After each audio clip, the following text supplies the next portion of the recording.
বিদায়ী বছরে কাজের উদ্দেশ্যে বিদেশ গেছে 11,30,000-এরও বেশি বাংলাদেশি, যা আগের বছরের চেয়ে 12% বেশি। বিদেশগামী কর্মীদের 4 ভাগের 3 ভাগই অদক্ষ। সংবাদ সম্মেলনে এসব তথ্য জানিয়েছে বেসরকারি সংস্থা রামরু। দক্ষতার উন্নয়নে সরকারের বাজেট বরাদ্দ হতাশাজনক। অভিবাসন ব্যয় কমাতে সিন্ডিকেট নিয়ন্ত্রণ করতে হবে। স্বার্থের সংঘাত এড়াতে সংসদ সদস্যের নিজের পরিবারের রিক্রুটিং লাইসেন্স স্থগিত রাখার সুপারিশ করেছে রামরু।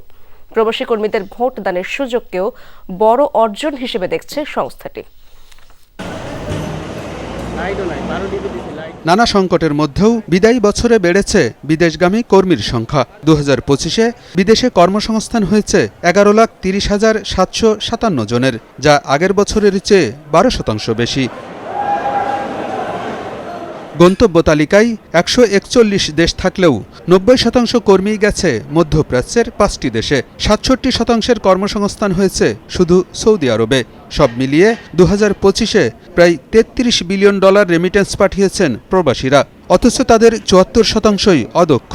যতই বলছি যে দক্ষতা বাড়াতে হবে, কিন্তু দক্ষতা বাড়ানোর জন্য যে কাজগুলো করা দরকার সেই কাজগুলো কিন্তু আমরা করছি না। এটা হচ্ছে অ্যালোকেশন, বাজেট অ্যালোকেশন 0.08।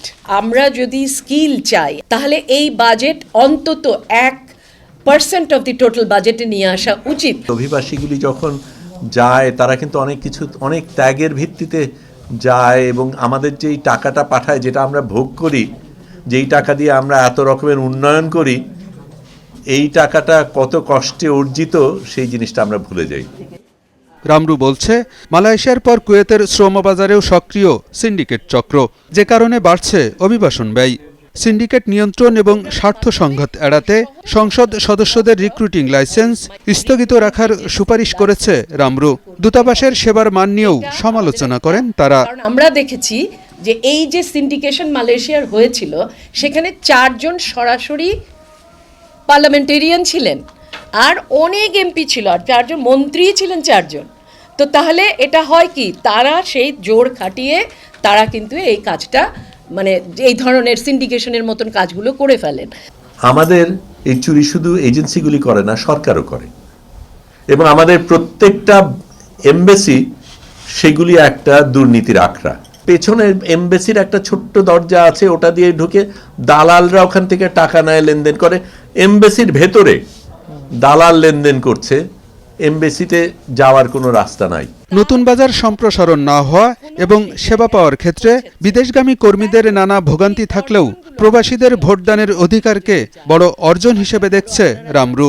এবারের সবচাইতে গুরুত্বপূর্ণ অর্জন হচ্ছে বিদেশে বসে ভোটদানের অধিকার। তো এই সরকার যে এটাকে খুব গুরুত্বের সাথে নিয়েছিলেন এবং এটা তারা করেছেন, এইটা কিন্তু একটা যুগান্তকারী ফলাফল। গত বছর বিদেশ গেছে 62,317 জন নারী কর্মী, যা মোট কর্মীর 5.5%।